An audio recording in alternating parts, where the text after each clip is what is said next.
Khởi tố 9 người trong vụ khiêng quan tài diễu phố. Công an khởi tố 9 người trong vụ khiêng quan tài diễu phố ở quận 1. Nhóm 9 người khiêng quan tài diễu phố ở quận 1 để quảng cáo thu hút, bán hàng bị Công an thành phố Hồ Chí Minh khởi tố về tội gây rối trật tự công cộng.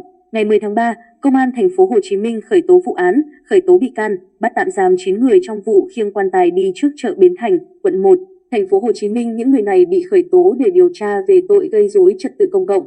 Nhóm 9 người này bao gồm Hồ Ngọc Tuấn, 25 tuổi, bán hàng online, Nguyễn Văn Quyết, 40 tuổi, Vũ Thị Thanh Xuân, 30 tuổi, vợ Văn, cùng bán hàng online, Nguyễn Đăng Khoa, 25 tuổi, Nguyễn Văn Thầm, 31 tuổi, chủ trại hòm xã Long Trạch, huyện Cần Đước, Long An, Nguyễn Quốc Cường, 44 tuổi, Phạm Hùng Cường, 48 tuổi, Nguyễn Hoàng Sơn, 53 tuổi, Lê Văn Nghĩa, 44 tuổi, cùng là nhân viên trại hòm. Theo điều tra, Tuấn bán quần áo online trên TikTok. Năm ngoái, Tuấn tạo tài khoản trên nền tảng này với mục đích kinh doanh, bán quần áo online nhưng chưa có vốn nên đi làm thuê. Tuấn quen biết với vợ chồng Quyết và được hỗ trợ vốn, lợi nhuận mỗi bên 50%. Để quảng cáo bán hàng, Tuấn nảy sinh ý tưởng làm các video độc lạ để hút khách. Nội dung được Tuấn đưa ra là quay clip có 4 người mặc áo đen khiêng quan tài diễu phố để gây sốc, thu hút người xem. Tuấn đưa ra ý tưởng này để bàn bạc thì những người còn lại đồng ý.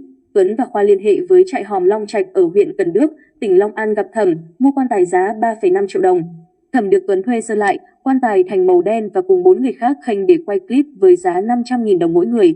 Để phục vụ cho việc quảng cáo, Tuấn tiếp tục thuê người thiết kế chữ dán vào hai bên hông quan tài. Tuấn cũng liên hệ thuê người quay clip, chụp 4 tiếng với giá 1,3 triệu đồng, thuê 2 người mẫu nam và nữ để chụp ảnh. Ngày 24 tháng 2, Tuấn nói Thẩm chở quan tài lên studio ở đường Huyền Trân Công Chúa, quận 1 để chuẩn bị cho ngày hôm sau sẽ chụp ảnh, quay phim. Tuấn đưa 5 áo khoác có mẫu thiết kế cần quảng cáo cho Thẩm và nhóm nhân viên để mặc vào, khiêng quan tài diễu phố, chụp ảnh. Khi quan tài được chở đến vào ngày 25 tháng 2 thì Tài cùng các mẫu ảnh mặc áo do Tuấn thiết kế để Phúc chụp ảnh và quay phim trong studio ở đường Huyền Trân Công Chúa. Đến khoảng 14 giờ chiều, Tuấn yêu cầu nhóm Thẩm khiêng quan tài ra đường diễu phố. Sau khi quay xong clip khiêng quan tài, Thẩm để quan tài lên lại xe ô tô rồi đi cùng người của mình về.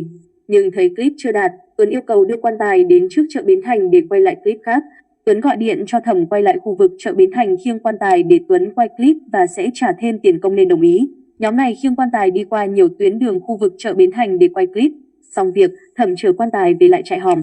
Chiều mùng 1 tháng 3, Tuấn đăng tải đoạn clip 4 người khiêng hòm lên tài khoản TikTok của mình để thu hút lượt xem và quảng cáo bán áo. Tại cơ quan công an, vợ chồng Tuấn thừa nhận do thiếu nhận thức, suy nghĩ nông cạn nên đã dàn dựng quay clip khiêng quan tài diễu phố gây phản cảm.